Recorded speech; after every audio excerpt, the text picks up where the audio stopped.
There was once a Velveteen Rabbit, and in the beginning he was really splendid. He was fat and bunchy, as a rabbit should be. His coat was spotted brown and white, and he had real thread whiskers, and his ears were lined with pink satin. On Christmas morning, when he sat wedged on the top of the boy's stocking, with a sprig of holly between his paws, the effect was charming. There were other things in the stocking, nuts and oranges and a toy engine, and chocolate almonds and a clockwork mouse. But the rabbit was quite the best of all. For at least 2 hours the boy loved him, and then aunts and uncles came to dinner, and there was a great rustling of tissue paper and unwrapping of parcels, and in the excitement of looking at all the new presents, the Velveteen Rabbit was quite forgotten. For a long time he lived in the toy cupboard or on the nursery floor, and no one thought very much about him.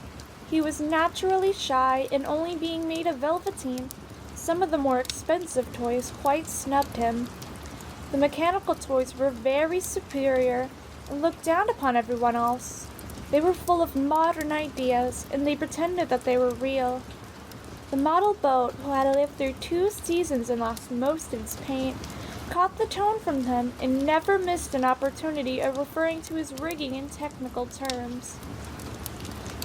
The rabbit could not claim to be a model of anything, for he didn't know that real rabbits even existed. He thought that they were all stuffed with sawdust like himself, and he understood that sawdust was quite out of date and should never be mentioned in modern circles.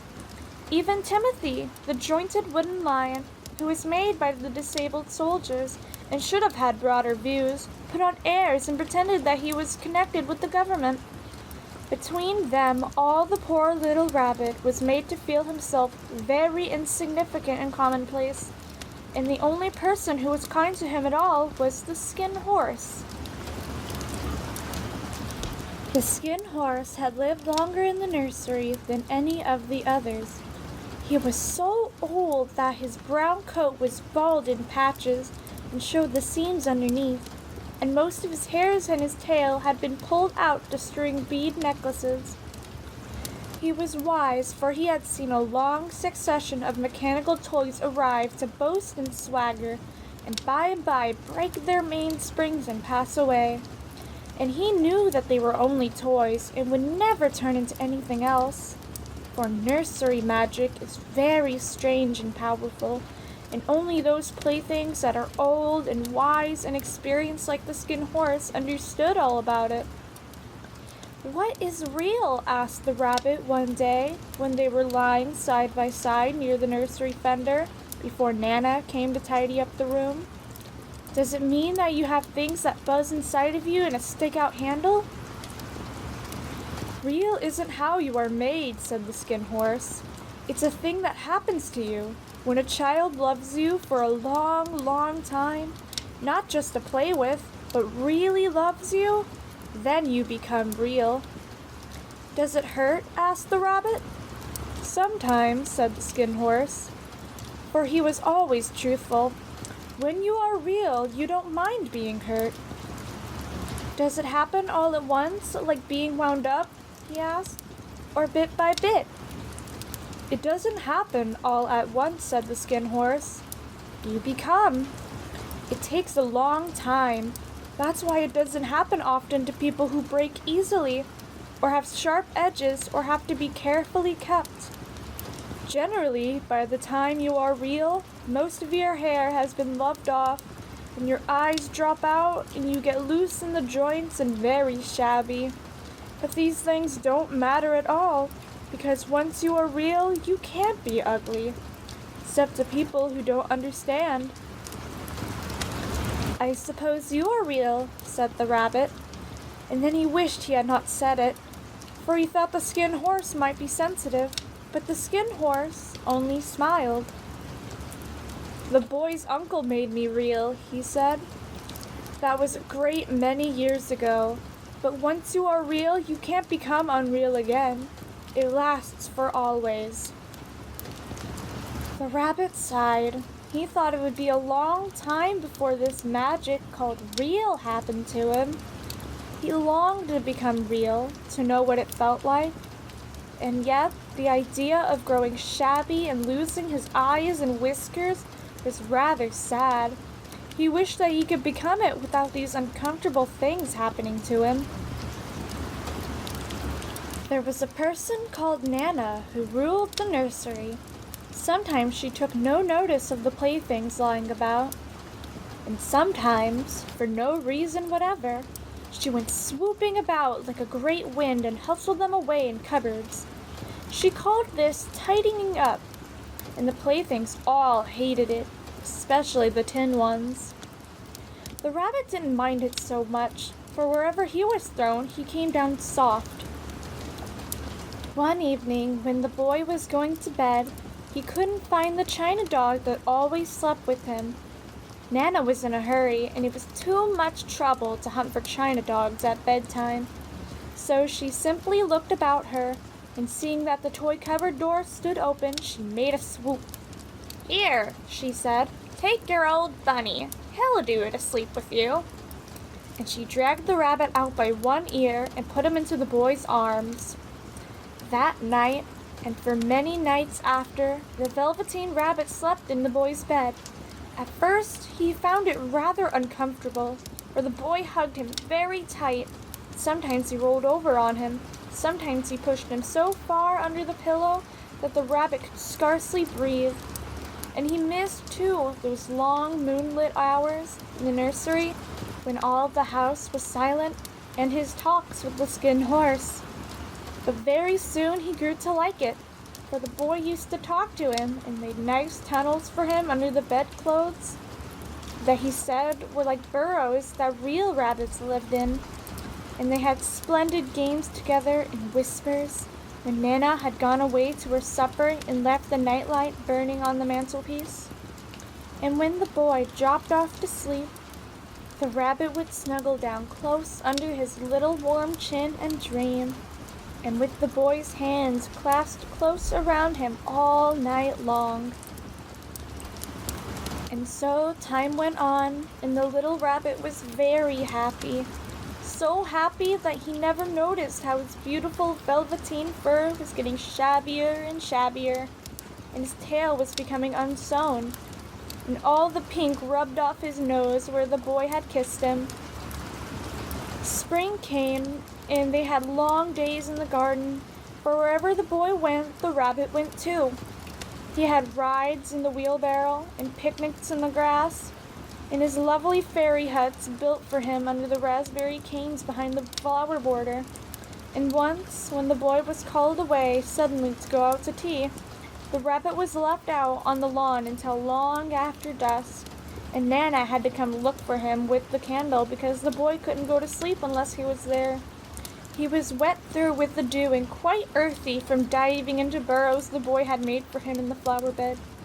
And Nana grumbled as she rubbed him off with the corner of her apron. "You must have your old bunny," she said. "Fancy all that fuss over a toy." The boy sat up and stretched out his hands. "Gimme my bunny," he said. "You mustn't say that. He isn't a toy. He is real." When the little rabbit heard that, he was happy, for he knew what the skin horse had said to him was true at last. The nursery magic happened to him, and he was a toy no longer. He was real. The boy himself had said it.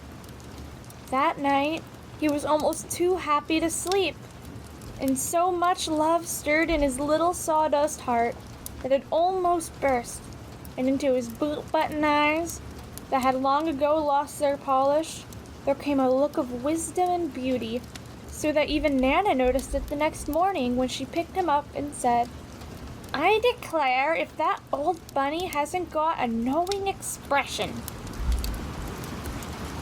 Near the house where they lived there was a wood, and in the long June evenings the boy liked to go there after tea to play.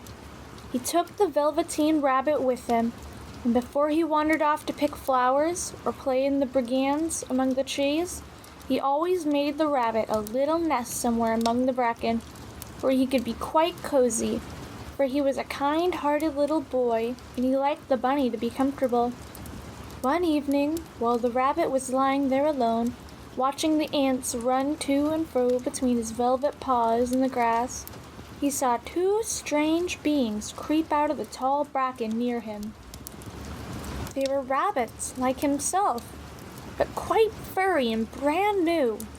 They must have been very well made, for their seams didn't show at all, and they changed shape in a queer way when they moved. One minute they were long and thin, and the next minute they were fat and bunchy instead of always staying the same like he did. Their feet patted softly on the ground, and they crept quite close to him, twitching their noses, while the rabbit stared hard to see which side the clockwork stuck out, for he knew that people who jump out generally have something to wind them up, but he couldn't see it. They were evidently a new kind of rabbit altogether. They stared at him, and the little rabbit stared back, and all the time their noses twitched. "Why don't you come and play with us?" one of them asked. "I don't feel like it," said the rabbit, for he didn't want to explain that he had no clockwork. "Oh," said the furry rabbit, "it's as easy as anything," and he gave a big hop sideways and stood on his hind legs. "I don't believe you can," he said. "I can," said the little rabbit. "I can jump higher than anything." He meant when the boy threw him, but of course he didn't want to say so. "Can you hop on your hind legs?" asked the furry rabbit. That was a dreadful question, for the Velveteen Rabbit had no hind legs at all. The back of him was made all in one piece, like a pincushion. He sat still in the bracken and hoped that the other rabbits wouldn't notice. "I don't want to," he said again. But the rabbits have very sharp eyes, and this one stretched out his neck and looked. "He hasn't got any legs," he called out. "Fancy a rabbit without any legs." And he began to laugh. "I have," cried the little rabbit. "I've got hind legs. I'm just sitting on them." "Then stretch them out and show me, like this," said the wild rabbit, and he began to whirl around and dance till the little rabbit got quite dizzy. "I don't like dancing," he said. "I'd rather sit still." But all the while he was longing to dance, for a funny new tickly feeling ran through him, and he felt he would give anything in the world to be able to jump like these rabbits did. The strange rabbit stopped dancing, came quite close. He became so close that this time his long whiskers brushed the Velveteen Rabbit's ear. And then he wrinkled his nose and suddenly and flattened his ears and jumped backwards. "He doesn't smell right," he exclaimed. "He isn't a rabbit at all. He isn't real." "I am real," said the little rabbit. "I am real. The boy said so." And he nearly began to cry. Just then there was a sound of footsteps, and the boy ran past near them. With a stamp of feet and a flash of white tails, the two strange rabbits disappeared. "Come back and play with me," called the little rabbit. "Oh, do come back. I know I'm real." There was no answer. Only the little ants ran to and fro, and the bracken swayed gently where the two strangers had passed. The Velveteen Rabbit was all alone. "Oh dear," he thought. "Why did they run away like that? Why couldn't they stop and talk to me?" For a long time he lay very still, watching the bracken and hoping that they would come back. But they never returned, and presently the sun sank lower and the little white moths fluttered out, and the boy came and carried him home. Weeks passed, and the little rabbit grew very old and shabby, but the boy loved him just as much. He loved him so hard that he had loved all his whiskers off, and the pink lighting his ears turned gray, and his brown spots faded. He even began to lose his shape, and he scarcely looked like a rabbit any more, except to the boy. To him, he was always beautiful, and that was all that the little rabbit cared about. He didn't mind how he looked to other people, because the nursery magic had made him real. And when you are real, shabbiness doesn't matter. And then one day, the boy was ill. His face was very flushed, and he talked in his sleep, and his little body was so hot that it burned the rabbit when he held him close. Strange people came and went in the nursery, and a light burned all night. Through it all, the little Velveteen Rabbit lay there, hidden from sight under the bedclothes, and he never stirred, for he was afraid that if they found him one night, they'd take him away, and he knew that the boy needed him. It was a long, weary time, for the boy was too ill to play, and the little rabbit found it rather dull with nothing to do all day long. But he snuggled down patiently and looked forward to the time when the boy would be well again, and he could go out in the garden amongst the flowers and the butterflies, play splendid games in the raspberry thicket like they used to. All sorts of delightful things he planned, and while the boy lay half asleep, he crept up close to the pillow and whispered them in his ear. And presently, the fever turned, and the boy got better. He was able to sit up in bed and look at picture books, while the little rabbit cuddled close at his side, and one day they let him get up and dress. It was a bright sunny morning, and the windows stood wide open. They had carried the boy out on the balcony, wrapped in a shawl, and the little rabbit lay tangled up amongst the bedclothes, thinking. The boy was going to the seaside tomorrow. Everything was arranged, and now it only remained to carry out the doctor's orders. They talked about it all, while the little rabbit lay under the bedclothes, with just his head peeping out, and listened. The room was to be disinfected, and all the books and toys that the boy had played with in bed must be burnt. "Hurrah!" said the little rabbit. "Tomorrow we shall go to the seaside." For the boy had often talked of the seaside, and he wanted very much to see the big waves coming in, and the tiny crabs and the sand castles. Just then Nana caught sight of him. "What about this old Buddy?" she asked. "That?"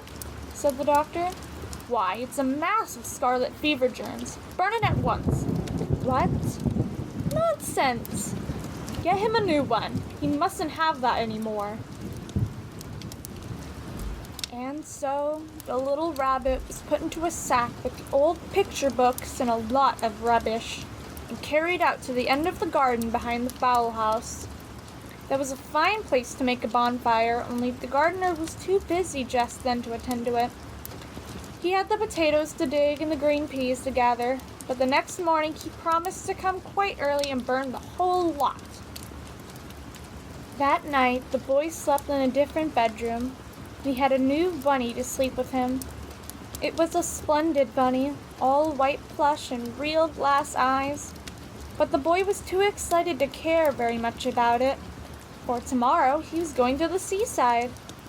That in itself was such a wonderful thing that he could think of nothing else. And while the boy was asleep, dreaming of the seaside, the little rabbit lay amongst the old picture books in the corner behind the fowl house. He felt very lonely.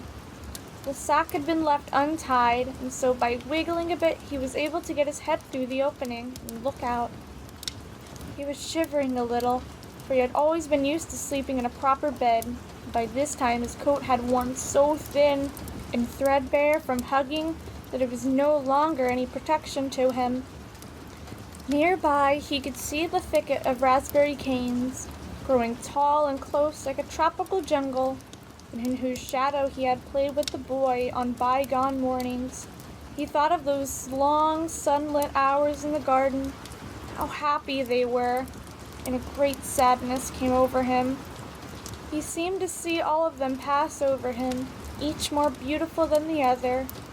The fairy huts in the flower bed, the quiet evenings in the wood when he lay in the bracken and the little ants ran over his paws, the wonderful day when he first knew that he was real. He thought of the skin horse, so wise and gentle, and all that he had told him. Of what use was it to be loved and lose one's beauty and become real if it all ended like this? And a tear, a real tear, trickled down his little shabby velvet nose and fell onto the ground. And then, a strange thing happened. For where the tear had fallen, a flower grew out of the ground. A mysterious flower, not at all like any that grew in the garden. It had slender green leaves, the color of emeralds, and in the center of the leaves a blossom like a golden cup. It was so beautiful that the rabbit forgot to cry and just lay there watching it. And presently the blossom opened, and out of it there stepped a fairy. She was quite the loveliest fairy in the whole world. Her dress was of pearl and dewdrops, and there were flowers round her neck and in her hair, and her face was like the most perfect flower of all. And she came close to the little rabbit and gathered him up in her arms and kissed him on his little velveteen nose that was all damp from crying. "Little rabbit," she said, "don't you know who I am?" The rabbit looked up at her, and it seemed to him that he had seen her face before, but he couldn't think of where. "I am the nursery magic fairy," she said. "I take care of all the playthings that the children have loved. And when they are old and worn out and the children don't need them anymore, then I come in and take them away with me and turn them into real." "Wasn't I real before?" asked the little rabbit. "You were real to the boy," the fairy said, "because he loved you. Now you shall be real to everyone." And then she held the little rabbit close in her arms and flew with him into the wood. It was light now, for the moon had risen. All the forest was beautiful, and all the fronds of the bracken shone like frosted silver. In the open glade between the tree trunks and the wild rabbits danced with their shadows on the velvet grass. But then they saw the fairy, and they all stopped dancing and stood around in a ring to stare at her. "I've brought you a new playfellow," the fairy said. "You must all be very kind to him and teach him all he needs to know in Rabbitland, for he is going to live with you forever and ever." And then she kissed the little rabbit again and put him on the grass. "Run and play, little rabbit," she said. But the rabbit sat quite still for a moment and never moved. But when he saw all the wild rabbits dancing around him, he suddenly remembered about his hind legs and didn't want them to see that he was made all in one piece. He did not know that when the fairy kissed him that last time, she had changed him altogether. And he might have sat there for a long time, too shy to move, if just then something hadn't tickled his nose. And before he thought of what he was doing, he lifted his hind toe to scratch it. And he found that he actually had hind legs. Instead of dingy velveteen, he had brown fur, soft and shiny, and his ears twitched by themselves, and his whiskers were so long that they brushed the grass. He gave one leap, and the joy of using those hind legs was so great that he went springing about in the turf on them, jumping sideways and whirling around as the others did. And he grew so excited that at last he did stop to look for the fairy. She had gone. He was a real rabbit at last, at home with all the other rabbits. Autumn passed, and winter, and in the spring, when the days grew warm and sunny, the boy went out to play in the wood behind the house. And while he was playing, two rabbits crept out from the bracken and peeped at him. One of them was brown all over, but the other had strange markings under his fur. So long ago he had been spotted, and the spots still showed through. And about his little soft nose and his round black eyes, there was something so familiar. So the boy thought to himself, "Why, he looks like my old bunny that I lost when I had scarlet fever." But he never knew that it really was his own bunny, come back to look at the child who had first helped him become real.